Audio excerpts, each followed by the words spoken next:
गढ़ जो है चर्चित स्थान है।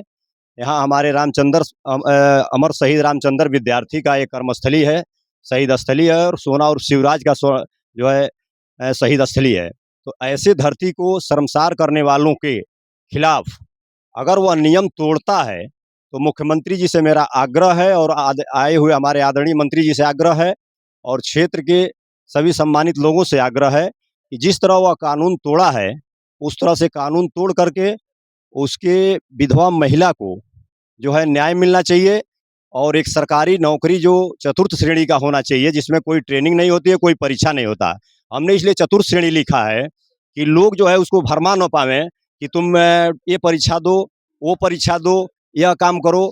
चतुर्थ श्रेणी की सरकारी नौकरी मैंने लिखा है, बहुत बुद्धिमानी से इसको लिखा गया है और क्षेत्र के लोग काफ़ी जो है दुखी हैं और सहमे हुए हैं कि इतनी बड़ी मुँहबोली सरकार जो है, ज़ीरो टॉलरेंस की सरकार है और उसमें जो है अभी अमरपुर में कुशीनगर जनपद में हत्या हुआ है, अभी गोरखपुर में एक चौहान नेताजी का हत्या हुआ है, अभी पटनवा पुल में हत्या हुआ है, अभी जो है फिर गोरखपुर में 6 वर्षीय लड़के का एक हत्या हुआ है। चारों तरफ हत्या, लूट, डकैती और सरकारी लूट इस सरकार में चल रही है। इस सरकार को जो है तत्काल अपने नैतिक पद से इस्तीफा दे देना चाहिए और आगामी विधानसभा चुनाव कराना चाहिए। यह शब्द हमें यहाँ इसलिए नहीं बोलना नहीं चाहिए, लेकिन मैं बोल रहा हूँ, काफ़ी दुःख की बात है।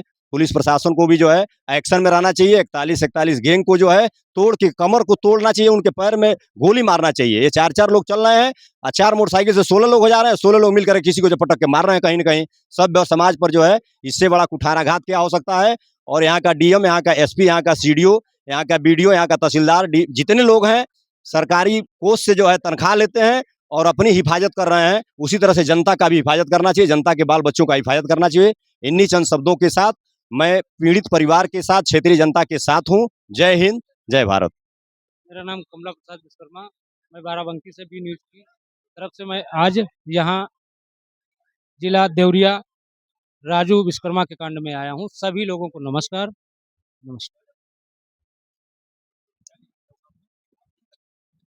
जिसने अंग्रेजों के गर्दन पर जो है केंद्र से जब पानी बाल्टी से निकालना है, यहाँ जीएसटी चल रही है, एसजीएसटी चल रही है, वैट चल रहा है, काफ़ी जो है टैक्स चल रहे हैं, उसमें मुख्यमंत्री जी को जाति पात धर्म भेदभाव को न देखते हुए इस काम को करना चाहिए। तत्काल इनको जो है 50 लाख रुपए की नहीं हो सकता है तो उनके विवेक में जो भी आता है वो देना चाहिए और सरकारी नौकरी का घोषणा करके इस बॉडी का अंत्येष्टि कराना बेहद जरूरी है। 3 दिन से इस क्षेत्र के लोग काफ़ी सहमे हैं, परेशान हैं, पीड़ित हैं, उसमें और ये पीड़ा जो है लेट होने से बढ़ रहा है। इसलिए मैं चाहता हूँ कि 50 लाख रुपये और नौकरी और CBCID जाँच और उनके घर पर संभव हो तो जो है जेसीबी चलवाएँ, ताकि ऐसे पीड़ित कार्य को रोका जाए। जब कोर्ट नहीं रोक सकता तो मुख्यमंत्री रोके, उनको जनता जो है चुन करके भेजी है, उनका दायित्व तो है। भाई साहब भी कुछ कह रहे हैं तो पीछे बोलिए। हमारा सिर्फ यही कहना, मैं राजेश विश्वकर्मा, देवदूत विश्वकर्मा सेना संगठन का अध्यक्ष हूँ। मैं सरकार से सिर्फ यही बात करना चाहता हूँ कि क्या जिस तरीके से देवरिया का रोहित विश्वकर्मा हत्याकांड को दबा दिया गया, उत्तर प्रदेश के गाजीपुर में निशा विश्वकर्मा हत्याकांड को दबा दिया गया, भदोही में लक्ष्मी विश्वकर्मा हत्याकांड को दबा दिया गया और कानपुर में विश्वकर्मा समाज के 2 लोगों की हत्या का कांड दबा दिया गया और आश्वासन पे आश्वासन देकर हमारे सरकार में बैठे लोग, हमारे अपने लोगों के आश्वासन पर हमारे समाज को न्याय नहीं मिला। सरकार में बैठे मेरे अपने लोग भी हैं जो सरकार में बैठे हैं। मैं पूछना चाहता हूँ, क्या कहीं ये मामला भी कानपुर देहात की तरह डबल हत्याकांड में तो परिवर्तन नहीं होगा और बाद में सरकारी तंत्र लगा के इस मामले को दबाने का काम किया जाएगा। मैं समाज के लोगों से और सरकार में बैठे लोगों से और पुलिस अधीक्षक महोदय से मैं कहना चाहता हूँ कि उस व्यवस्था को भी यहाँ के लोग बदलने का काम करेंगे। सरकार में भी जो हमारे समाज के लोग बैठे हैं, मैं उनसे भी निवेदन करता हूं कि आप हमारे समाज के रहनुमाई बन के यहाँ आए। हम समाज आपके साथ खड़ा है, लेकिन परिवार के जितने अपराधी हैं, अगर बुलडोजर सभी अधिकारियों अपराधियों के यहाँ चल सकता है तो फिर इस मामले में क्यों नहीं चल सकता। ये भी घटना वैसे ही है जैसे और घटनाएं हुई हैं। अगर किसी दुबे तिवारी चौबे उपाध्याय का हत्या होता है तो पूरा प्रशासन तंत्र खड़ा होता है, तो क्या यहाँ के डीएम और एसपी की जिम्मेदारी नहीं बनती है कि इस मामले में जाए? क्यों नहीं आए? क्योंकि हम विश्वकर्मा समाज के लोग हैं, उनको पता है कि एक गांव में एक ही लोग हैं, कुछ नहीं उखाड़ सकते। तो यहाँ विश्वकर्मा समाज आज खड़ा है, अपने परिवार के लिए खड़ा है और न्याय के लिए खड़ा है, जातिगत समीकरण के लिए नहीं खड़ा है, न्याय के लिए खड़ा है। वही न्याय जो आप अन्य लोगों के पास बुलडोजर चलाते हैं, उसी न्याय की तो मांग हम सरकार से भी कर रहे हैं। और हमारे सरकार के जो रहनुमाई बन के हमारे समाज के लोग आए हैं, मैं उनसे भी निवेदन निवेदन करता हूँ, उस व्यवस्था को, सरकार की बुलडोजर व्यवस्था की मैं बात कर रहा हूँ, अपने बुलडोजर की और जबरदस्ती बुलडोजर की नहीं। जो योगी आदित्यनाथ जी का आदेश है कि अपराधियों पे बुलडोजर चलना चाहिए, उसी बुलडोजर की व्यवस्था मैं कर रहा हूँ। और यहाँ पे सरकार के सह पर यह हत्या हुई है, तभी डीएम और एसपी नहीं आए हैं। सरकारी तंत्र से मिलकर ये हत्या कराई गई है और ये लोग सरकार में बैठे हुए लोग हैं, तभी हत्या करके आज फरार हैं और बुलडोजर व्यवस्था शून्य है। आपको बता दूं, ये घटना मैं एक घटना की उदाहरण नहीं दे रहा हूँ। जौनपुर में दूल्हा हत्याकांड जानते होंगे, चर्चित हत्याकांड है। आज भी उसका परिवार धरना दे रहा है, न्याय कुछ नहीं है। एक इनकाउंटर होता है, गाजीपुर का निशा विश्वकर्मा का मामला है, गाजीपुर में निशा विश्वकर्मा का मामला है। एक अपराधी आज भी फरार है, प्रशासन के लोग नहीं पकड़ पाए हैं। एक अपराधी उसका आज भी फरार है। पूरा समाज वहाँ आंदोलन किया और मारपीट खाने का भी काम किया। समाज के प्रतिनिधियों पर हत्या करने का प्रयास किया गया। लेकिन मैं सरकार में जो भी लोग हैं, वो सभी लोग हम लोग पीड़ित परिवार साथ हैं।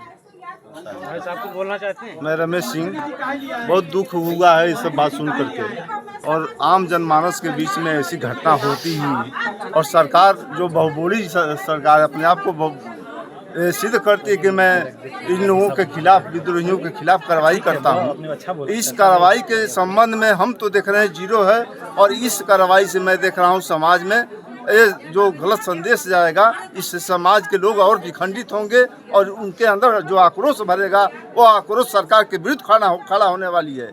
और ये भविष्य में आने वाली सरकार को नकारने वाली ये आक्रोश जनता लेकर खड़ा होगी तो सरकार को रोक पाना मुश्किल है, क्योंकि सरेआम जो कत्ल होते हैं और उसके विरुद्ध कोई कार्रवाई नहीं होती है। तो मैं समझता हूँ ये सरकार की, प्रशासन की एक कमजोरी है।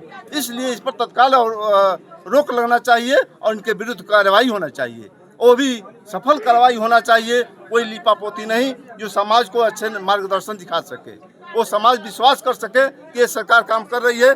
और मैंने तो आज तक यही देखा कि सरकार कुछ नहीं करती है, केवल अपनी भाषा को आगे करती है, केवल शिलान्यास करती है और कोई काम नहीं करती है। मैं ये देखता हूँ आए दिन तमाम गुंडे लफंगे दौड़ते रहते हैं और सम्मानित लोगों के ऊपर आघात करते हैं, उनका मान सम्मान खराब करते हैं। धन्यवाद। देखिए वैसा कहने के तो सभी लोग अपना सब कुछ कह दे रहे हैं, लेकिन सर मैं ये पूछना चाहता हूँ कि हमारे माननीय मुख्यमंत्री आदित्यनाथ जी कह रहे हैं कि गुंडे जो हैं वो देश, अगर गुंडाई करना है देश में तो आप देश छोड़ के चले जाएं। इस पर आप बताइए क्या कहें। देखिए माननीय मुख्यमंत्री जी कह रहे हैं कि गुंडे देश छोड़ के चले जाएं। अगर गुंडे देश छोड़ के चले गए होते तो कहाँ हत्या होती? अगर गुंडा देश छोड़ के चला जाएगा तो हत्या नहीं होती। अब योगी जी मान लीजिए उत्तर प्रदेश के मुख्यमंत्री जी हैं, तो वो थोड़ी कह रहे हैं किसी के जाके मार दो, किसी के खिलाफ नहीं। जो उचित कार्रवाई है सरकार करे। देखिए भाई साहब, नीचे से ऊपर तक भ्रष्टाचार है। वो कहावत है ना हमारी फौजी भाषा में, लिखा किस्मत में परदेश होतन की याद क्या करना। हम जहाँ नीचे से ऊपर तक भ्रष्टाचार हो और फरियाद क्या करना, हम आप चिल्ला के कुछ भी नहीं कर सकते। नीचे से ऊपर तक भ्रष्टाचारी हैं। जय हिंद जवान।